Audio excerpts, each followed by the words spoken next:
So we all have roots. We all have the beginning. We all have that story from the beginning of our time, of our life to tell, right? We all started somewhere, as did myself. My bull crap comes from a place, Just like my good stuff, it all comes from places. The root, our roots. I was adopted. I don't know my biological parents. I have spoken with my biological mother maybe twice in my life as an adult. Um, I didn't know her. I knew her name and things like that, but I hadn't seen her since I was adopted. I was about 2 years old. I was a baby when I was adopted. But my brother was an infant, literally in a swaddler, and I was a toddler. So we were adopted together, but we also have an older brother. And from my understanding, he was taken elsewhere. So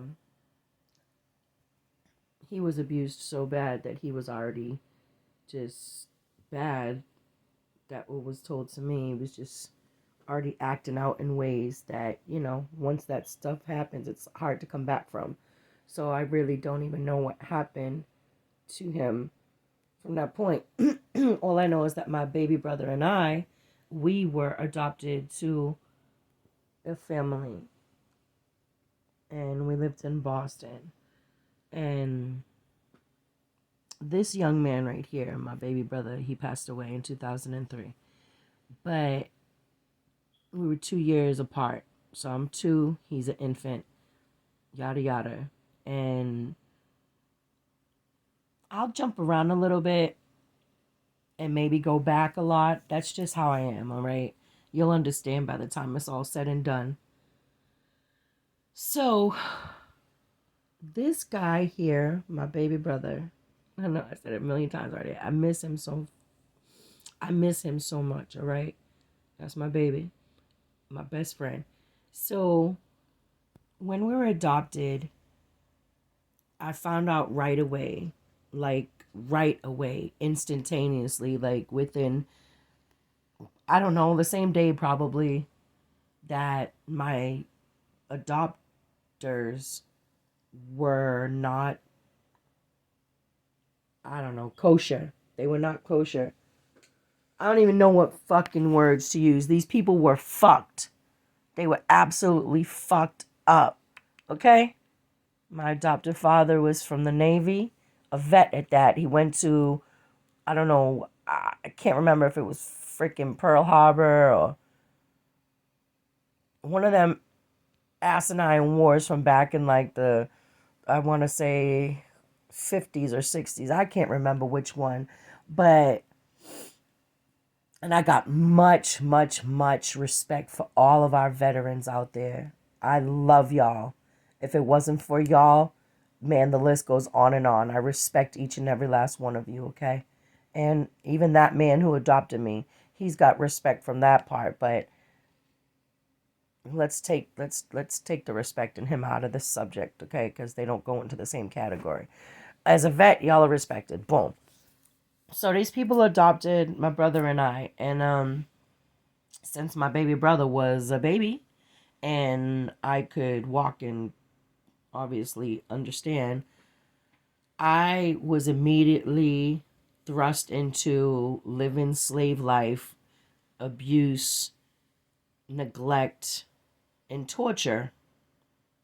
And my brother, rest his soul, was looked at like the Messiah, like the Grand Rising, like their blood. And I wasn't their blood, like neither one of us were their blood, but we were each other's. But they brainwashed from the beginning, and friggin' boy, oh boy, oh boy, oh boy, oh boy. My mother was crazy, man. She threatened me every day. But right from the jump start, she said, you're not allowed to call that woman mom anymore. You cannot call her mummy. I'm your mother. And I remember it being right in my face, like, if I ever hear you call her mom again, I'll fucking kill you. You know, she threatened to kill me all the time. As a little kid, that's you think somebody's gonna kill you. I walked around in my childhood fearing for my life every day in my life. Before my mother passed away in 2018, I was able to tell her the same thing I just told you. How she made me walk around in fear my whole fucking life. You know, there's just some things I can never ever forget. And I pray to the elders above to take these fucking memories from me. And I just fear all the way to the moment I die, I'm going to have these asshole, shitty, torturous memories that you just can't shake them. And shame on the people that try to fault me for going through depression. Like, that's the crazy part. When you understand that people can't even freaking control the shit. When you've been traumatized, dude, like when you've been beaten up every fucking day as a child, I'm not talking like, oh, a smack on the ass, a flick on the lip if you get out of line. I'm talking about tied up, whipped with your clothes off, duct tape over your mouth so you can't cry out loud. You're not allowed to talk to people because when the people go back and talk to your parents, you get fucking beat the fuck up as soon as they walk out the house. Claw marks in your hands and up your arms every day. And you had to wear shirts that cover your knuckles. Don't you fucking say nothing, Missy. I'll fucking kill you. You know how many times I heard the kill word? So one time, one time she grabbed me by my shoulders, my arms, whatever it was. She shook me real hard. She shook me. And she banged me down on the kitchen floor. And she knocked me out. She knocked me out cold. And how I know is because when I started to come through, she was shaking me yet again, screaming and crying. And I was basically losing my bowels. I was peeing and losing stuff. I was young. I don't know, 5, 6 years old. I was a baby. Because in my eyes, I have children. And when mine were 5, 4, 3, those are babies. For me, the torture started as soon as they took me to that house. I'll never forget it. 15 Shepherd Street. Oh my God, I still have nightmares. Like, I'm welling right now. But I'm like choking it back. It's cool. Sometimes I'm stronger at it. Sometimes I'm weaker at it. Retelling, you know what I mean? But this is something I have to do because I'm literally a loner. And if I don't get these things out, they just fester. Okay? So, again, they're educational for people that don't understand people with depression. Especially for people that just point fingers and say, you can get better, you can get over it, you could just forget about it. Baby, I wish I could forget about it. I'm 43. These things happened to me before I was even 10 years old. These are the core memories that are inside of me. How could I ever tell somebody they need to get over it? They need to move.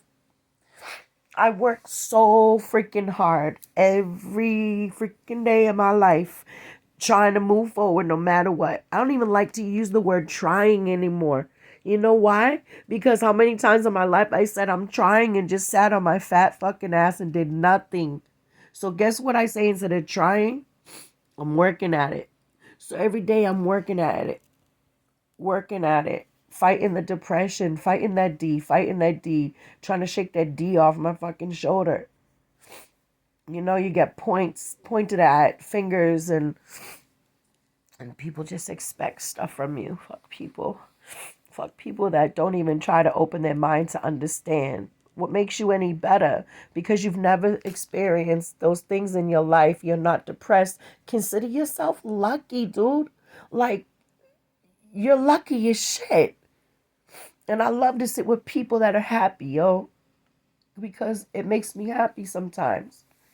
And sometimes it makes me real sad to know what damage it does to people as an adult when they're fucking tortured and abused as a kid, because it trickles into your adulthood and things like this happen. You're breaking down and shit because you've raised your kids and you're looking at your children and the memories just always flood. I don't have a family. My 3 kids are my family. It's us 4 and my dog I rescued. You know, like, again, these videos about depression, it is what it is. They're depressive, but I try to find things in between to help balance it out. And because if I wasn't trying to put things in, I would just be sad all the time. You feel me? And you might watch the videos and say, oh, shit, you are sad all the time. Yeah, well, in between.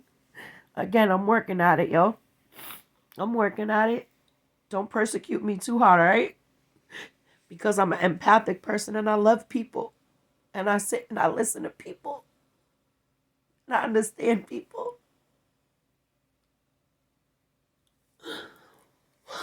And people are so bad.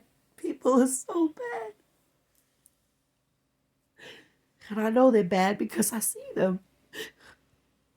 And I feel them. And I know they're full of shit. They're bad. Could you ever hurt a child? Especially when it's not your own. It's disgusting. My brother died when he was 22 years old.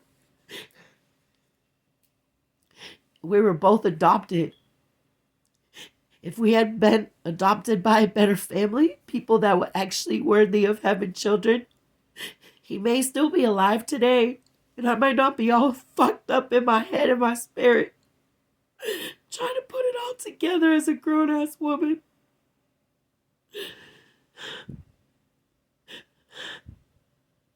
It's the ugly truth about people like me. We put a smile on our face all day. Every day we try to just show people the better side. But in the real, this is the battle that we live with. This is the battle I live with. You know, my baby brother's gone. They turned their backs on him when he needed them most. We could have been better people in society. He could still be alive. He didn't have a chance to have a baby. Oh, it's all good. Sorry for crying. It is what it is. I'm a crier. I'm a water fucking bag. And that's what happens. Anyways, it is Friday. And we feeling to have a good rest of this day, right? Because this right here, this is healthy. It's healthy to let it out. It's not good to hold it back and hold it in and let it fester. Because my brother was fucking awesome. And he would say, bitch, get it out. Don't do that shit. You're stronger than that. He was tough on me. He was 2 years younger than me, but he was tough on me. And I would give anything to hear that again.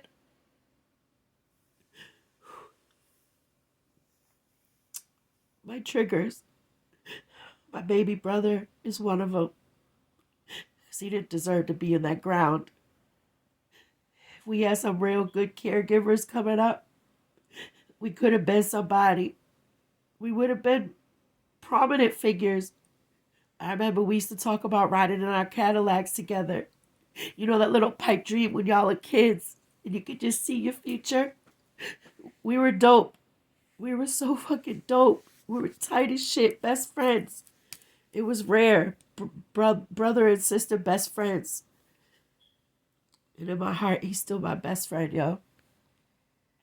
Anyways. Took that deep breath. You heard that? So it'll be alright today. I'm gonna be all right today. I wanted to just tell you one last thing since I'm on the subject of my brother. My firstborn, right here, he was born the day after my brother's birthday, and then he died 5 months later. So, at the time I was 23, and it fucked my world up. It fucked my whole life up because this guy was my best friend. My best friend. We're adopted together, you know, my best friend, like rubber and glue. Pisces and Aries, water and fire. And then this guy came, and he died, right? And I didn't understand. But this guy saved me. This guy saved me. So now every year, it's his birthday, March 11th, and his birthday is March 12th. You get the bitter with the sweet, right? I'm gonna stop sobbing for now. I gotta catch myself. I'm pretty sure you don't want to keep hearing this. Maybe next time I'll tell you about the premonition I had before my brother died. Because I used to do dream journals. And I had a premonition prior year before he died. I didn't know until after he died and I read it. So I'm going to tell you that another time. I'm going to get myself out of these tears. Spent a long time sobbing today, but I feel like it's one of my most powerful moments. These moments are powerful because crying is expelling from your system some of the negatives, some of the positives. You're deriving them out of you. I'm deriving them from me. It's healthy for me to let it out, even though it hurts. Am I supposed to hold all the hurt in? I can't. It doesn't work. Again, I wish I couldn't cry sometimes. I really, really wish. That shit drive me crazy sometimes. I'm super hypersensitive, but it is what it is. I feel better later. It's okay. Alright, y'all. Happy freaky fabulous fucking Friday. Much love and peace. Happy nappiness. Peace, love, and hair grease. Hope your weekend is amazing and fruitful. I hope my blubbering meets you in a positive light. Maybe it would help you deal with something difficult tonight.